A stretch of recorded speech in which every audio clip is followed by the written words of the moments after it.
भारतीयांचा जीव सगळ्यात जास्त कशात अडकत असेल तर तो सोन्यात. कुठल्या सणावाराचं निमित्त असो की मुहूर्ताचं, सोने खरेदीला बहुतेकांची पसंती असते. पण पैसा नुसता साठवायचा नाही तर वाढवायचा असेल तर या चकाकत्या धातूत खरंच गुंतवणूक करावी का? केली तर किती करावी? आणि महत्वाचं म्हणजे कशा प्रकारे करावी?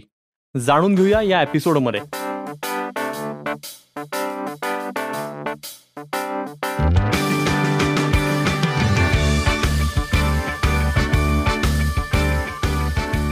फंडा म्युच्युअल फंडाचा या आमच्या पॉडकास्टमध्ये सगळ्या गुंतवणूक सजग श्रोत्यांचं अगदी मनापासून स्वागत. क्रिसेंट या पुण्यातल्या आघाडीच्या म्युच्युअल फंड डिस्ट्रीब्युटर फर्मचे संचालक भूषण वाणी हे आपल्या सोबत आहेत. Hello Bhushan, how are you? Hello Niranjan, I am absolutely fine, great. How are you? एकदम मजेत सर. आणि आजचा आपला एपिसोड सोने पे सुहागा असा आहे, कारण आपण सोन्याबद्दल आणि सोन्यातल्या गुंतवणुकीविषयी बोलणार आहोत. सोने पे सुहागा, नक्कीच निरंजन. हा विषय महत्त्वाचा आहे गुंतवणूकदारांसाठी आणि भारतीय अर्थव्यवस्थेसाठी देखील. सोन्यातली गुंतवणूक हा आपल्या सगळ्यांच्या जिव्हाळ्याचा विषय असल्यानं त्याकडे आपण जाणारच आहोत. पण मला आधी सांगा की आजच्या 21व्या शतकाचा विचार केला तर सोन्या चांदी बरोबरच कमोडिटीजमध्ये आणि कमोडिटी मार्केटमध्ये कोणकोणत्या गोष्टींचा समावेश होतो? कमोडिटी मार्केट किंवा कमोडिटी मार्केटमध्ये कुठल्या कुठल्या गोष्टींचा समावेश होतो हे समजून घेण्याआधी कमोडिटी मार्केट म्हणजे नक्की काय आहे हे थोडंसं आपल्याला जाणून घेणं महत्त्वाचं आहे. भारतात कमोडिटी मार्केट म्हणजेच धातू, ऊर्जा, शेती आणि इतर कच्चा माल यासारख्या विविध वस्तूंचा व्यापारांचा संदर्भ हे security and exchange board of India म्हणजेच सेबी, मल्टी कमोडिटी एक्सचेंज म्हणजेच MCX, national commodity and derivative exchange म्हणजे NCDEX आणि इंडियन कमोडिटी एक्सचेंज म्हणजे ICEX द्वारे मंजूर केलेल्या कमोडिटी एक्सचेंजद्वारे हे सगळं कार्य किंवा कमोडिटीमधला ट्रेड हा हाताळला जातो. भारतातील कमोडिटी मार्केटने गेल्या काही वर्षांमध्ये लक्षणीय वाढ अनुभवली आहे. प्रामुख्याने वस्तूंची मागणी, किंमत आणि जोखीम व्यवस्थापनाची गरज यामुळे हे उत्पादन ग्राहक आणि व्यवस्थापकांना future contract, option contracts, spot ट्रेडिंगद्वारे कमोडिटी खरेदी किंवा विक्री करण्यासाठी एक व्यासपीठ कमोडिटी मार्केटमुळे, नॅशनल स्टॉक एक्सचेंजमुळे म्हणजेच सेबीमुळे, MCXमुळे प्रामुख्याने हे एक व्यासपीठ म्हणून तयार झालेलं आहे. भारतामध्ये व्यापार होणाऱ्या प्रमुख वस्तूंमध्ये म्हणजे कमोडिटी मार्केटमध्ये ज्याचा व्यापार होतो, ट्रेड होतो, अशा प्रमुख वस्तू जर बघितल्या ज्याच्यात सोने, चांदी, कच्चे तेल ज्याला क्रूड ऑइल देखील आपण म्हणतो, नैसर्गिक वायू, गहू, तांदूळ, साखर, कापूर यासारखी कृषी उत्पादने आणि ॲल्युमिनियम, तांबे, जस्त, निकेल यासारख्या मूळ धातूंचा देखील समावेश होतो. तुम्ही जे सांगताय त्यावरनं कळतंय की कमॉडिटीज ही बाजारपेठ खूप मोठी आहे आणि क्रूड ऑइल पासून ते धान्यापर्यंत वेगवेगळ्या गोष्टींचा समावेश या मार्केटमध्ये होतो. पण हे सगळं जरी असलं ना तरी सर्वसामान्य गुंतवणूकदारांना मेन आकर्षण असतं ते सोन्या चांदीसारख्या सोनेरी आणि पैसेवाल्या धातूंचं. या बाजारपेठेविषयी सांगाल थोडं? नक्कीच. भारतातील कमोडिटी ट्रेडिंग सेबीद्वारे नियंत्रित केली जाते, जे पारदर्शकता, वाजवी व्यापार पद्धती आणि गुंतवणूकदारांचे संरक्षण सुनिश्चित करते. एक्सचेंजद्वारे ऑनलाईन ट्रेडिंग प्लॅटफॉर्म, वेअरहाऊस सेवा, वितरण यंत्रणा आणि क्लिअरिंग आणि सेटलमेंट सेवांसह उत्पादने आणि सेवांची विस्तृत श्रेणी देतात. म्हणजे यात मला असं सांगायचं आहे, ॲक्च्युली MCX किंवा कमोडिटी मार्केटचा जो प्लॅटफॉर्म आहे त्याच्या थ्रू ट्रेडिंग हे इतकं इझी झालेलं आहे आणि त्यामुळे कुठलाही कॉमन मॅन, कुठलाही रिटेल इन्व्हेस्टर त्या प्लॅटफॉर्मवर जाऊन कमोडिटी मार्केटचं ट्रेडिंग किंवा त्या रिलेटेड गोष्टी विकत घेऊ शकतो अथवा विकू देखील शकतो. तसंच भारतीय कमोडिटी मार्केटने विविध भागधारकांना विविध फायदे दिले आहेत. याने किंमत शोधणे सुलभ केले जाते, ज्यामुळे बाजारातील सहभागींना मागणी आणि पुरवठा या घटकांवर आधारित वस्तूंची वाजवी किंमत ठरवायला मदत देखील होते. याने हेजिंग आणि जोखीम व्यवस्थापनासाठी एक व्यासपीठ देखील प्रदान केलं आहे. त्यामुळेच उत्पादन आणि ग्राहकांना किमतीतील चढउतारांपासून स्वतःचे संरक्षण करणे, जो इन्व्हेस्टरसाठी सगळ्यात महत्त्वाचा मुद्दा आहे, संरक्षण करणे यासाठी सक्षम केले जाते. या व्यतिरिक्त याने गुंतवणूक आकर्षित केली जाते व सट्टा बाजारासाठी, जे सगळ्यात महत्त्वाचं आहे, सट्टा बाजारासाठी संधी उपलब्ध आहे असे भासू दिले जात नाही. ओके. भूषण, आता थोडंसं ना आपल्या मूळ विषयाकडे येऊया, सोने खरेदी. तर सोने खरेदीकडे आपल्याकडे केवळ एक गुंतवणूक पर्याय म्हणून नाही तर एक सोहळा म्हणून पाहिलं जातं. तर सोन्यात गुंतवणूक करावी की करू नये? तुमचा गुंतवणूकदारांना काय सल्ला आहे? सो निरंजन, सोन्यात गुंतवणूक नक्की करावी किंवा आपण कमॉडिटी आणि सोने असा विषय घेतोय, तर कमॉडिटी हा एक ॲसेट क्लास आहे असं आम्ही कायम क्रिशनतर्फे लोकांना सांगतो. सो कमॉडिटी ह्या ॲसेट क्लासमध्ये गुंतवणूक झालीच पाहिजे, पण हा विषय समजून घेताना ॲसेट ॲलोकेशन महत्त्वाचं आहे आणि ते गरजेचं आहे. म्हणूनच मला कमॉडिटी ह्या ॲसेट क्लासमध्ये गुंतवणूक करताना एकतर गुंतवणूक सल्लागाराचा सल्ला घ्यायचा आहे, जे आपण आपल्या प्रत्येक पॉडकास्टमध्ये सांगतोच आहोत, पण ॲट दी सेम टाइम आपल्याला आपण ₹100 इन्व्हेस्ट करतोय तर त्या ₹100 किती पर्सेंटेज इन्व्हेस्टमेंट हे या कमॉडिटी ॲसेट क्लासमध्ये किंबहुना सोन्यामध्ये, कारण सोनं हे आकर्षण आहे आणि भारतीय लोकांच्या गळ्यातलं ताईत आहे, त्यामुळे सोन्यामध्ये किती गुंतवणूक केली पाहिजे याला काहीतरी लॉजिक आणि मॅट्रिक्स आहेत. म्हणजे एक इन्व्हेस्टर, आपण एक 2 ते 3 केस स्टडीज बघूयात. एक इन्व्हेस्टर आहे की ज्याची रिस्क घेण्याची अजिबात मानसिकता नाही, ओके, आणि त्याला फिजिकल ॲसेट क्लासमध्ये इन्व्हेस्टमेंट करायला आवडतं, किंबहुना तिथेच तो आजपर्यंत गुंतवणूक करत आलेला आहे. सो मग त्याचा माइंडसेट जर तसा असेल तर त्याची गुंतवणूक तिथे जायला हरकत नाही. आता त्याला मिळणारा परतावा, रिटर्न ऑन इन्व्हेस्टमेंट काय असणार आहे हे त्याच्या मानसिकतेवर अवलंबून आहे. आपण त्या विषयाकडे नंतर येऊयात. आपण कमॉडिटी आणि सोनं हा विषय समजून घेतोय. सो सोन्यात किती गुंतवणूक केली पाहिजे हे त्याच्या मानसिकतेवर अवलंबून आहे. पण जर त्याने आतापर्यंत सगळ्या गुंतवणूक या फिजिकल ॲसेटमध्ये केल्यात तर नक्कीच त्याची सोन्यातली गुंतवणूक ही मोठी असणार आहे. सो मग त्याने त्या सोन्यात गुंतवणूक करावी. दुसरा केस स्टडी असा जर विचार केला की एक यंग मुलगा आहे, आत्ताच नोकरीला लागलेला आहे, ओके, त्याचं अर्निंग सुरू झालेलं आहे आणि मग त्याला ॲसेट ॲलोकेशन म्हणून गुंतवणूक करायची आहे. त्याची इन्व्हेस्टमेंट प्रॉपर ॲसेट ॲलोकेशन झालं पाहिजे असं वाटतं. सो त्याने गुंतवणूक सल्लागाराचा सल्ला घेतलाय आणि त्या बेसिसवर जरी त्याच्या आईवडिलांनी त्याला काही सोनं दिलेलं असेल किंवा त्याच्याकडे ते असेल फिजिकल फॉर्ममध्ये, तरी तो आता नव्यानं ॲसेट क्रिएट करतोय. तर त्या ॲसेटमधले साधारण 5 ते 7% रक्कम ही सोने किंवा कमॉडिटी ॲसेटमध्ये ही गेली पाहिजे. आता तिसरा केस स्टडीचा विचार करता की एखादी 40-45ची व्यक्ती आहे आणि त्याच्या कुटुंबात 8-9 वर्षाची त्याची मुलगी आहे की जिचं साधारण आणखीन एक 15 वर्षानंतर लग्न होणार आहे. सो तिला त्यावेळी सोनं लग्नात घ्यायला लागणार आहे, तर त्याच्यासाठीची गुंतवणूक म्हणून ती सोन्यात गुंतवणूक करायला हरकत नाही. पण परत पर्सेंटेज ऑफ ॲसेट ॲलोकेशन याच्यावर फोकस ठेवून कुठलीही गुंतवणूक जर ठेवली, म्हणजे कुठल्याही ॲसेट क्लासमधली आणि at the same time commodity आणि सोन्यामधली, तर मला इकॉनॉमीचा मिळणारा परतावा म्हणजे return on investment based on economy, okay, च्या पद्धतीने जर असतील तर मला योग्य परतावा मिळेल. म्हणजेच इकॉनॉमीचा बेस्ट ॲव्हरेज रिटर्न माझ्या पदरात येईल आणि या गोष्टीकडेच कल जर ठेवला, या पद्धतीनेच जर बघितलं तर ती गुंतवणूक नक्की यशस्वी ठरू शकेल. म्हणजेच या तिन्ही उदाहरणांद्वारे सोन्यात गुंतवणूक करायला नक्की हरकत नाहीये, पण ती गुंतवणूक करताना आपले फायनान्शियल गोल्स, असणाऱ्या गरजा या सगळ्या लक्षात घेऊन गुंतवणूक सल्लागाराचा सल्ला घेऊन मग पुढे इन्व्हेस्टमेंट करायला हरकत नाही. अगदीच, गुंतवणूक सल्लागाराचा सल्ला, त्याचा ॲडवाईस हा अगदी महत्त्वाचा आहे. आणि तुम्ही बोलताना अजून एक उल्लेख केलात की स्मार्ट ॲलोकेशन ॲसेट्सचं, हे खूप महत्त्वाचं आहे. मला वाटतं ह्याच्यावर आपण एक स्वतंत्र एपिसोडच करूया, कारण तो तितका महत्त्वाचा आहे की तुमच्या वयानुसार ते ॲसेट ॲलोकेशन कसं पाहिजे. आता मला सांगा की कमॉडिटीज आणि स्टॉक मार्केट यांचं व्यस्त समीकरण असतं असं म्हणतात. म्हणजे शेअर मार्केट वधारलेलं असतं तेव्हा सोन्या चांदीचे भाव कमी असतात, तर मार्केट कोसळतं की सोनं वधारलेलं असतं. यात कितपत तथ्य आहे? म्हणजे एक उदाहरण द्यायचं झालं तर 2008च्या मंदीमध्ये जगभरातील शेअर बाजार धडाधड कोसळत असताना सोन्याच्या किमतीत मात्र 29% वाढ झाली होती. तुम्ही सांगताय ही गोष्ट, हिस्ट्री जर आपण बघायला गेलं तर ही याच्यात खरोखरीच तथ्य आहे असं जाणवेल.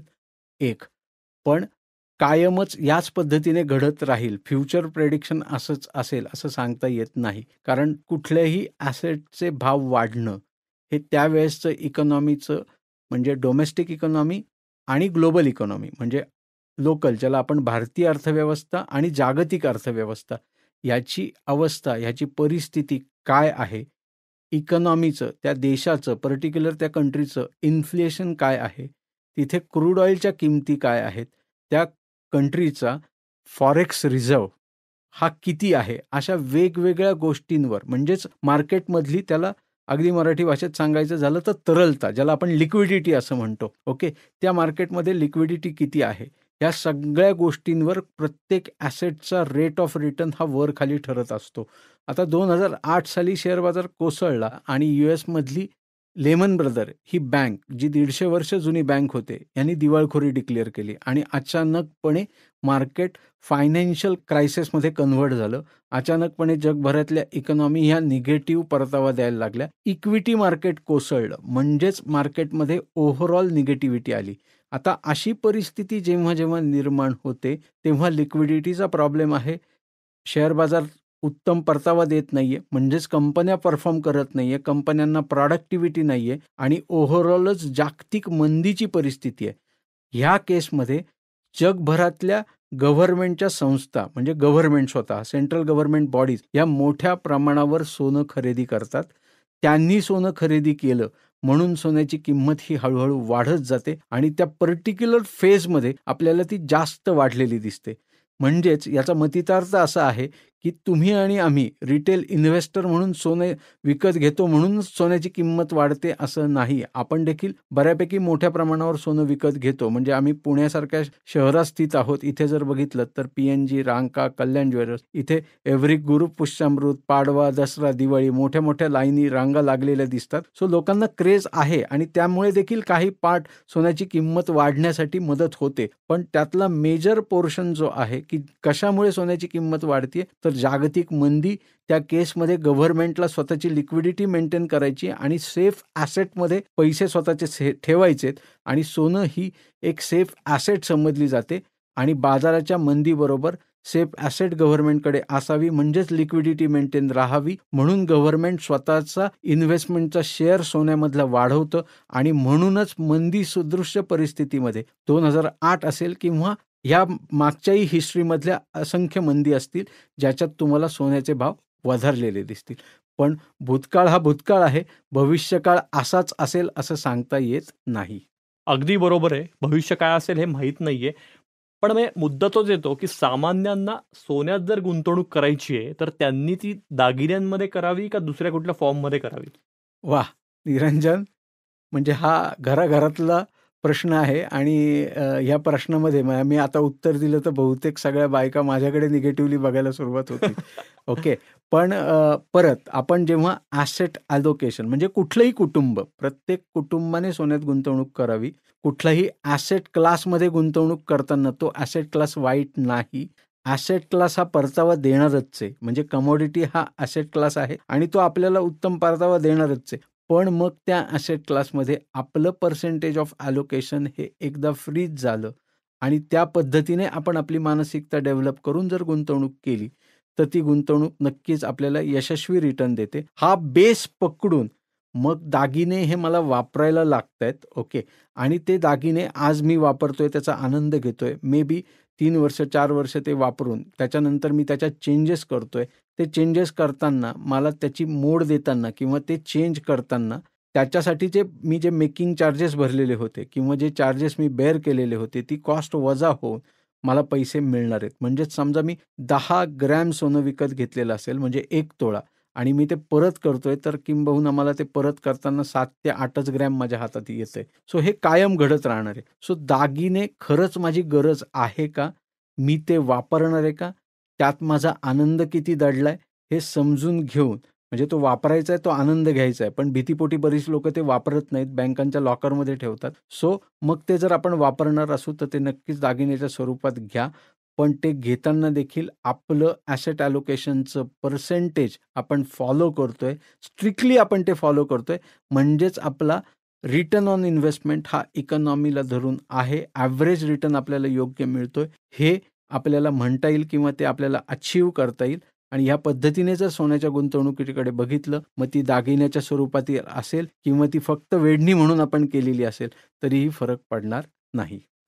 एक अतिशय अचूक मुद्दा तुम्ही आत्ता बोलताना म्हणलात, की लॉकरमध्ये ठेवतात अनेक जण दागिने आणि लॉकरचं भाडं भरत बसतात. ही वस्तुस्थिती आहे. कारण सोन्याचे दागिने रोज काही कोणी घालू शकत नाही. ती मोठी जोखीम ठरते. आणि आपण पेपरमध्येही रोजच्या बातम्या वाचत असतो, टीव्हीवर बघत असतो. त्याच्यामुळेच सोनं प्रत्यक्ष खरेदी करून लॉकरचं भाडं भरत बसण्यापेक्षा म्युच्युअल फंडाद्वारे सोन्यात गुंतवणूक करता येते का?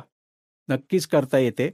भारतातल्या ज्या कुठल्या म्युच्युअल फंड कंपनीज आहेत, त्या प्रत्येक म्युच्युअल फंड कंपनीकडे, ऑलमोस्ट सगळ्या म्युच्युअल फंड कंपनींकडे गोल्ड फंड नावाचा फंड अवेलेबल आहे. अगदी उदाहरण जर घ्यायचं झाल्यास तर SBI gold fund, HDFC gold fund, Nippon gold fund, ICICI Prudential gold fund, असा प्रत्येक म्युच्युअल फंड कंपनीचा गोल्ड फंड आहे. या फंडाद्वारे आपल्याला फिजिकल ॲसेट, आपण जी गोल्ड घेऊन सोनं विकत घेऊन कॅरी करतो, त्याऐवजी पेपर फॉर्ममध्ये सोनं आपल्याला कॅरी करता येतं. म्हणजेच आपण दर महिन्याला मासिक SIPच्या माध्यमातून, जसं तुम्ही कुठल्याही सोन्याच्या दुकानदाराकडे भिशी लावता, त्या पद्धतीने तुम्हाला इकडे गुंतवणूक ही करता येऊ शकते SIPच्या माध्यमातून. आता ह्यातला 2 मधला फरक काय, की समजा तुम्ही तुमच्या लोकल एरियातल्या सोन्याच्या दुकानदाराकडे भिशी लावली, 12 महिन्यांसाठी भिशी लावली आहे, 11 महिने तुम्ही पैसे दिलेत, 12व्या महिन्यात सोन्याच्या दुकानदाराने त्याच्यात ते तुमच्या भिशीचे पैसे, 1 महिन्याचे पैसे ॲड केलेत बेनिफिट म्हणून, आणि तुम्हाला 13व्या महिन्यात सोन्याचा दागिना किंवा वस्तू तुम्ही ती केलेली आहे, जी 13व्या महिन्याच्या रेटने मिळाली आहे. व्हेअरॲज जेव्हा तुम्ही म्युच्युअल फंडच्या माध्यमातून सोन्यामध्ये गुंतवणूक करता, कमॉडिटी मार्केटमध्ये गुंतवणूक करता, तेव्हा तुम्ही त्या महिन्याचा रेट विकत घेता. एक हे SIPच्या माध्यमातून होतं, म्हणजे गोल्ड SIP, गोल्ड फंडात SIPच्या माध्यमातून होतं. आता हा रेट कोण ठरवतं? तर हा आपला लोकल सोन्याचा दुकानदार ठरवत नाही. हा रेट वर्ल्ड गोल्ड कौन्सिल नावाची संस्था आहे, त्यांच्याकडून जे रेट येतात, ती संस्था हा रेट ठरवत असते आणि त्या बेसिसवर त्या फंडाचा NAV हा ठरत असतो. सो तुमच्या सोन्याचे, म्हणजे आपण जे सोनं विकत घेणार आहोत, त्याचे जे भाव जसे वाढणार आहेत, तसेच गोल्ड फंडाची NAV देखील वाढणार आहे. म्हणजेच तुम्ही फिजिकल सोनं कॅरी केलं काय आणि म्युच्युअल फंडच्या माध्यमातून सोनं कॅरी केलं काय, त्यात परताव्यात फारसा फरक पडणार नाही. पण सेफ्टी ही नक्कीच म्युच्युअल फंडच्या गोल्ड फंडमध्ये जास्त आहे, कारण आपल्याला ते फिजिकली कॅरी करायला लागत नाही. आणि म्हणूनच आपल्याला कुठल्याही बँकेचं लॉकर, जेव्हा आपण पेपर फॉर्ममध्ये सोनं विकत घेतोय, म्युच्युअल फंडच्या माध्यमातून सोनं विकत घेतोय, तेव्हा ते पैसे द्यायला लागत नाही, मेकिंग चार्जेस द्यायला लागत नाही, आणि ॲट दी सेम टाईम जसा आपल्याला फिजिकल सोन्यामध्ये परतावा मिळणार आहे, ज्याला रिटर्न ऑन इन्व्हेस्टमेंट आपण म्हणतो, तसाच परतावा म्युच्युअल फंडच्या माध्यमातून सोन्यामध्ये गुंतवणूक केल्यानंतर मिळणार आहे, आणि आपण शांतपणे झोपू शकणार आहोत. आपल्याला कुठल्याही बँकेच्या लॉकरची किंवा घरात वेगळा लॉकर क्रिएट करण्याची, किंबहुना आपण पिकनिकला बाहेर गेलो तरी आपण शांतपणे पिकनिक एन्जॉय करू शकतो. या सगळ्या गोष्टींची काळजी करण्याची गरज नाही. वा, हा खूपच इंटरेस्टिंग विषय वाटतोय. म्हणजे पेपर फॉर्ममध्ये सोनं घ्यायचं फिजिकली घेण्यापेक्षा आणि लॉकरचं भाडं भरण्यापेक्षा. मला आता भूषण फक्त एकच सांगा, एक्सचेंज ट्रेडेड फंड्स अर्थात ETF आणि गोल्ड सेव्हिंग म्युच्युअल फंड असे 2 प्रकार पडतात मला वाटतं. तर या दोन्हीमध्ये नेमका काय फरक आहे?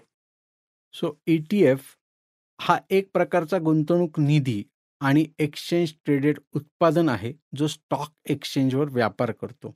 म्हणजे आपण जेव्हा ETFच्या माध्यमातून गुंतवणूक करतो, तर आपण प्रत्येक दिवशी, प्रत्येक सेकंदाला, जेव्हा जेव्हा एक स्टॉक मार्केट सुरू आहे, म्हणजे Monday to Friday stock market सुरू असतं, सो त्या प्रत्येक दिवशी ज्या वेळेत स्टॉक मार्केट सुरू आहे, त्या वेळी आपण एक्सचेंज ट्रेडेड फंडच्या माध्यमातून ट्रेड करून आयदर आपण खरेदी करू शकतो किंवा विक्री करू शकतो. म्हणजेच पोर्टफोलिओमध्ये एक्सपोजर आपल्याला ETFचं मिळतंय. ओके, संपूर्ण ट्रेडिंग दिवसभर जोपर्यंत एक्सचेंजवर सुरू आहे, तोपर्यंत आपल्याला ट्रेड करणं शक्य आहे, हे असं मला त्याच्यात म्हणायचं आहे. म्हणजेच आपल्याला एक्सचेंज ट्रेडेड फंड जोपर्यंत ज्या दिवशी मार्केट सुरू आहे, त्या दिवशी खरेदी विक्री ही सहजतेनं शक्य आहे. पण त्यासाठी आपल्याला कंपल्सरी डीमॅट अकाउंट ओपन करणं किंवा आपलं डीमॅट अकाउंट असणं हे गरजेचं आहे.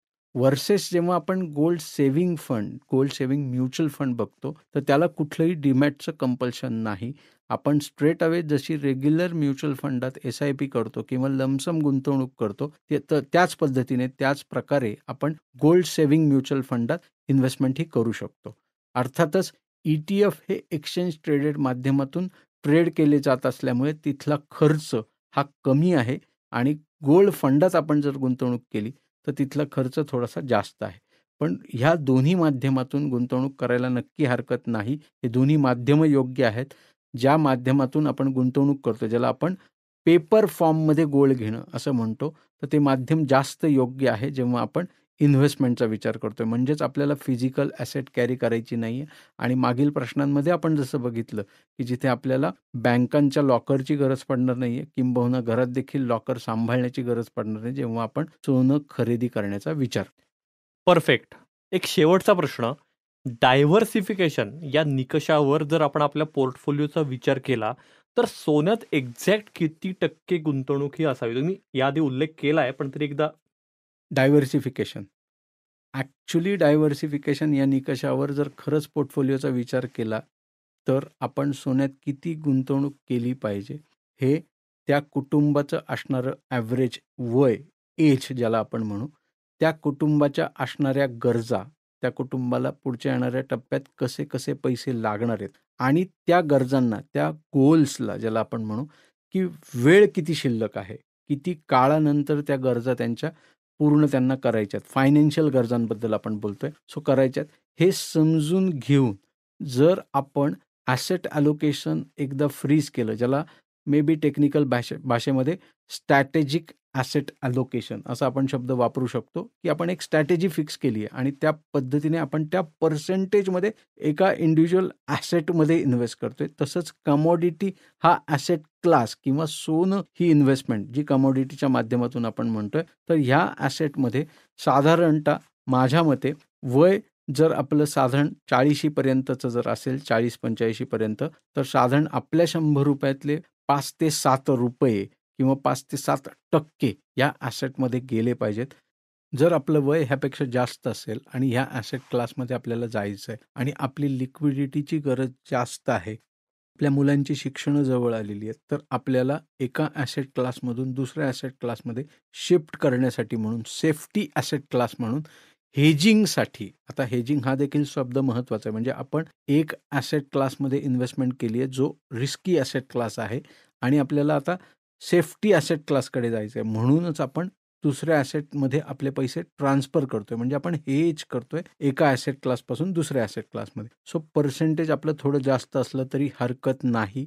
सो परत एकदा समराईज करताना पोर्टफोलिओचा विचार करता, पोर्टफोलिओचा निकष लावता आपण पर्सेंटेज डिफाईन करू शकत नाही, पण जर आपण एक ॲलोकेशन फ्रीज केलं की मला साधारणतः प्रत्येक ॲसेटमध्ये इतके पर्सेंटेज पैसे लावलेत तर मी कम्फर्टेबल इन्व्हेस्टर म्हणून जगू शकतो, तर त्या मानसिकतेवर ते पर्सेंटेज डिफाईन करून तेवढंच पर्सेंटेज मी सोन्यामध्ये किंबहुना कमॉडिटी ॲसेट क्लासमध्ये लावतोय. अशा पद्धतीने जर पुढं गेलो तर माझी मानसिकता आणि मला मिळणारं रिटर्न ऑन इन्व्हेस्टमेंट याच्यात विन विन सिच्युएशन ही असू शकते आणि माझी शांत झोप ही अबाधित असू शकते. थँक्यू सो मच भूषण, तुम्ही अगदी बॅलन्स्ड व्ह्यू मांडलेला आहे. म्हणजे सोन्यात अजिबातच गुंतवणूक करू नका किंवा सोन्यातच गुंतवणूक करा, हे दोन्ही दृष्टिकोन एक्स्ट्रीम हे कसे चुकीचे आहेत हे तुम्ही अगदी साध्या सोप्या शब्दात आणि योग्य पद्धतीने आम्हाला एक्सप्लेन केलेलं आहे. त्यामुळे मला खात्री आहे की हा एपिसोड ऐकल्यावर गोल्ड सेव्हिंग म्युच्युअल फंडात पण एखादी SIP असावी बाबा आपली, असं अनेकांना वाटू शकतं. नक्कीच निरंजन. सो गोल्ड सेव्हिंग फंडात इन्व्हेस्टमेंट असणं किंवा एक्सचेंज ट्रेडेड फंडात इन्व्हेस्टमेंट असणं हे चुकीचं किंवा वाईट नाही, किंबहुना कुठलाही ॲसेट क्लास चुकीचा नाही. त्यामुळे एक्स्ट्रीम निर्णय हा कायम जीवनाला घातकच असू शकतो.